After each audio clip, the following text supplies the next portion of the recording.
Hi, this is Dr. Liz, and it is just an absolutely gorgeous day here in South Florida.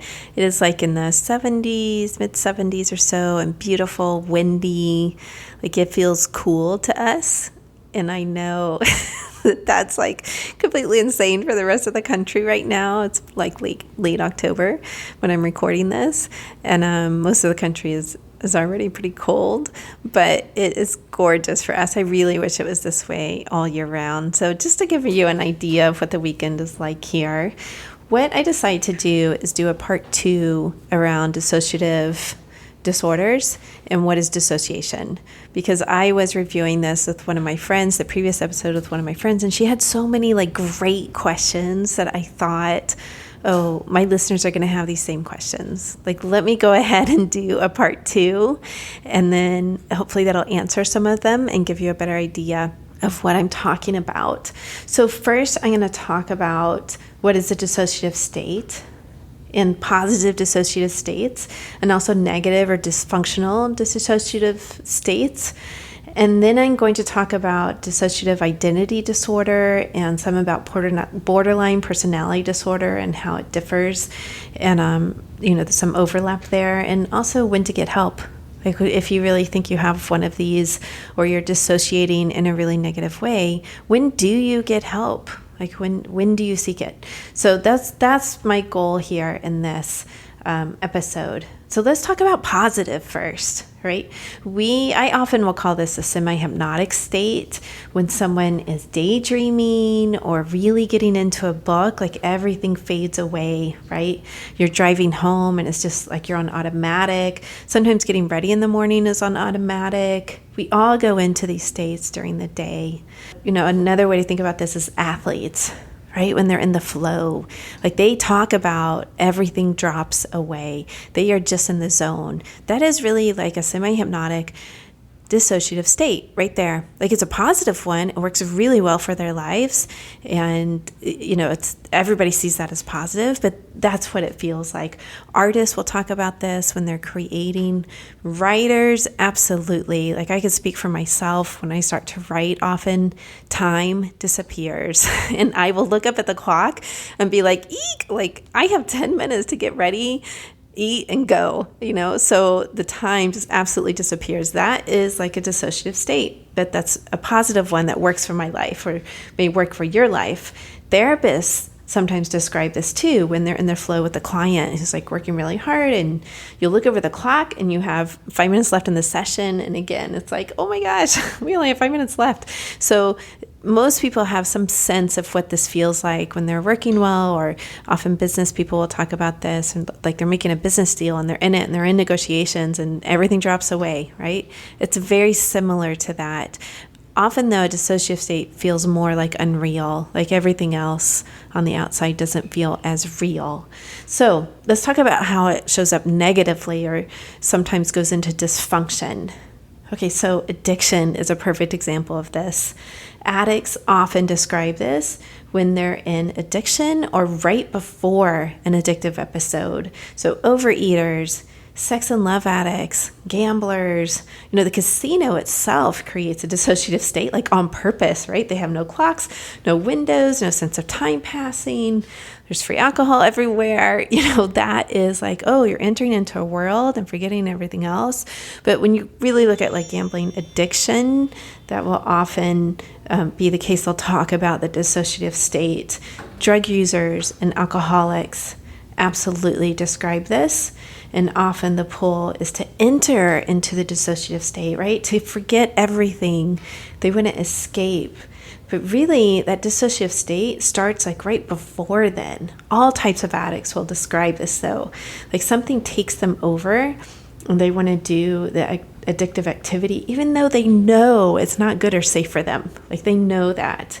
If you've ever, like overeaters, absolutely talk about this, like the sense of them watching themselves eat something that they shouldn't be eating. They know is bad for them. It's going to lead to a binge or whatever, but they're still doing it, not even feeling grounded, not feeling like themselves. And alcoholics will talk about blackouts where awful things can happen. Awful. And they have zero memory of it. Okay, now technically that's a dissociated state, but it's induced by a substance. So that's sort of a completely different animal. That is not dissociative identity disorder. It's not considered that at all because it's substance induced, but that is similar to what I'm talking about. And when you talk to alcoholics where something horrible has happened during a blackout, you know how destructive it can be. Like they will cause accidents. They will go off on loved ones. Sometimes violence occurs and they go to sleep and they wake up and they have no memory of it. But yet they have to face those consequences of what happened. So that is one type of negative dissociative state. Okay, often the very first work in addiction is to make a list of triggers, things that set you off and often lead up to it. And these can be subtle, like a phone call that doesn't go well or a particular relative that triggers them. A more obvious one is like driving by a bar for an alcoholic. They'll often have to change their driving patterns. Same with stalkers who fall into sex and love addiction, right? They'll have to change the complete way that they drive so that they don't do that really negative, destructive activity. When you start to look at triggers, you're saying, okay, what triggers you into addiction? What triggers you into that dissociative state, that dysfunctional state? What triggers you into wanting to use? And then the next step is often to make a list of things that are healthy for them. So what can you do other than go into that state when you're triggered? And most addicts will tell you, call their sponsor, call their therapist, call another person in the program or a friend, turn it over to their higher power, prayer, taking a walk, going to the gym, right? These are all very individual and personal, but it's a list of these things that you can do other than go into addiction until the feeling of being triggered passes, which eventually it generally does, right? So when I talk to people, I say, you can do this at home. You can make this list. I have talked to people over the years that stop addiction on their own. It's not very common, but it is possible to do that often before it gets really bad or destructive. Like when someone's seeing the first signs of addiction, they can do that. 12-step, hands down, is one of the most effective treatments for addiction, but it's not a fit for everybody. So sometimes it's a therapist that helps them along. Sometimes it's 12 steps. Sometimes it's like a Buddhist addiction program for people who really don't have any kind of don't want a religious kind of affiliation. There's all different types of programs. But what I'm saying is that, this is a great thing to do at home, no matter what you're facing. If you're facing something that triggers you or some kind of activity that you feel like is addictive and is not healthy for you at home, make your list of triggers. Figure it out. Let's see, okay, what's setting me off here? What's happening right before I do that? So that I can catch that sooner. And now let me make a list of all the positive things I can do so that I don't do that thing, right? So just want to throw that out there. I do want to say too that hypnosis is not a primary treatment for addiction. It can help, absolutely. It can be supplemental, but it's not going to cure your addiction. So I just want to say that very clearly. Don't go spending money on hypnosis that claim to cure you of alcoholism or stop drinking. No. You need to be in treatment, really, if it's to that point. If it's not to that point yet, it can help you change those patterns and habits. Absolutely. If it's not really to the addiction point yet. But once you're really at addiction point, it can be complementary, but it's not going to cure it. The exception to this is, can anyone guess? Can you guess? Smoking, right? Smoking, hypnosis for stopping smoking cessation is incredibly effective. It's about 85% effective, and often in one session. So the package I offer in person is 1 to 3 sessions. It's a 3-session package, but often people don't need session 2 and 3. One does it, and I've heard that from my hypnotherapist friends over and over again. So that is an exception. But if you're really talking about food, drugs, sex and love, alcohol, gambling, hypnosis can help, but it's not going to be the only thing that you should use, really, is my opinion on it. My opinion, that's it. right? So back to dissociation. We've gone a little bit away from it. Before I want to talk about this, I want to say that I'm not an expert on dissociative identity disorder, DID. I see a lot of borderline personality disorder in my practice, and I love my borderlines. Oh my gosh, love them, love seeing them. And there's some overlap sometimes between DID and BPD, which is borderline personality disorder. There's definitely dissociation going on with BPD, particularly when someone's overwhelmed with negative emotions like fear, anger, sadness, anxiety will come up. They'll start to feel dissociated and real, surreal, they'll say, like they're not really present. And sometimes the feelings start to take over, and they'll do things that when they're in their right mind, they really wouldn't do. And this can be really scary for them sometimes. Like they're not sure they're in control. They don't feel in control. And then they get scared by that feeling. And, it's sometimes fueled by compulsion in that moment. It's very similar to what addicts describe. Like they know they shouldn't be doing that, but they don't feel like they can stop themselves. The difference here between like BPD and DID is that a DID will have amnesia for stuff they do, or switch into a completely different personality, a state, a different self. Addicts, we'll talk about the addict, quote unquote, air quotes there, coming out. And sometimes they'll even give him or her a name, but they're aware of the addict, they're aware of what they're doing. To be dissociative identity disorder, there's not addiction going on, first of all. Blackouts are not DID, like I've said, but they also have amnesia for that state. Okay, there's 2 or more distinct personalities going on that come and go. They have their own set of mannerisms and ways of talking and doing things, and with amnesia for the other personality or what the other personality did. Like journal entries they don't remember writing, or shopping they don't remember doing. Like stuff will just show up in their closet. I mean, to make a joke here, like that would be wonderful if stuff showed up in my closet, right? I didn't have to go shopping. I really do not enjoy shopping. Like, oh my God, a whole new outfit. I mean, it'd be wonderful if it fit the personality I was in, but so I just want to say that. I'm just making a joke here.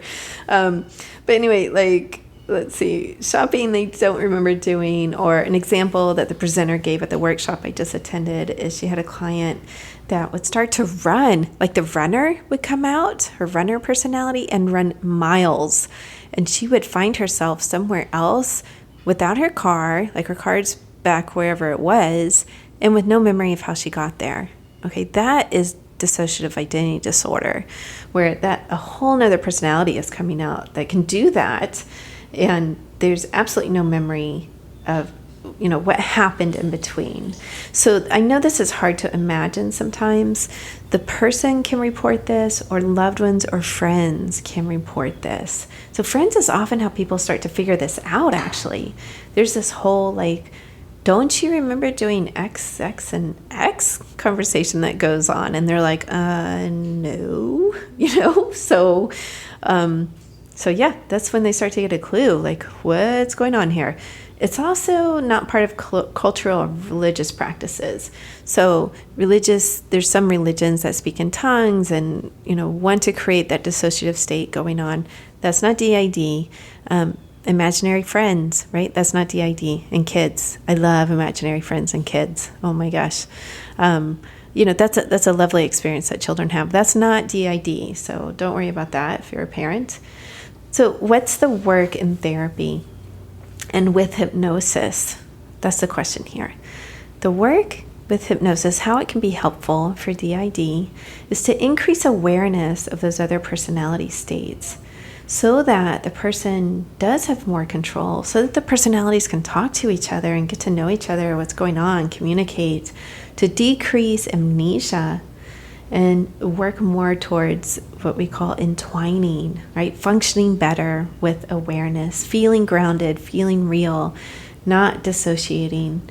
Again, I'm not an expert on DID, but I'm willing to sometimes take on a client in my practice because I have quite a bit of experience with treating dissociation through borderline personality disorder and through some addiction work that I've done. And I also have excellent support and colleagues to call on to consult with. So Diane Lindner in Miami has been on the board of FISH forever. She's an expert in this. I'm actually hoping to have her on the podcast soon. That would be awesome to talk about her amazing work. So, if you have resources to call on as a therapist where you've really studied some of this and you know some of the ins and outs and you have colleagues that you can talk to, that's a good place to be in terms of seeing DID. For BPD, which I do have a specialty in, it's working on grounding when the first signs of dissociation start. So if you're at home and you're having some experience of dysfunctional or negative dissociation, emotion often will take over that thinking brain. So we make lists, and you can do this too at home, of grounding activities that you can do, that you can pull out and look at, and then choose to do something off of that list to get the thinking brain working again, right? We work on mindfulness, which is a huge component of DBT, dialectical behavior therapy. We can use those mindfulness exercises to increase awareness of what's going on in the moment and to decrease dissociation. And then we can use hypnosis for them also to practice what we call anchors, which is an action that you can take to feel grounded and sane. And, anchors is such a lovely word, right? Like, what does an anchor do? It connects you. It connects you to the ground, to the earth, like a ship drops anchor into the ocean, right? And it's really into the earth, way below, so the ship doesn't float away.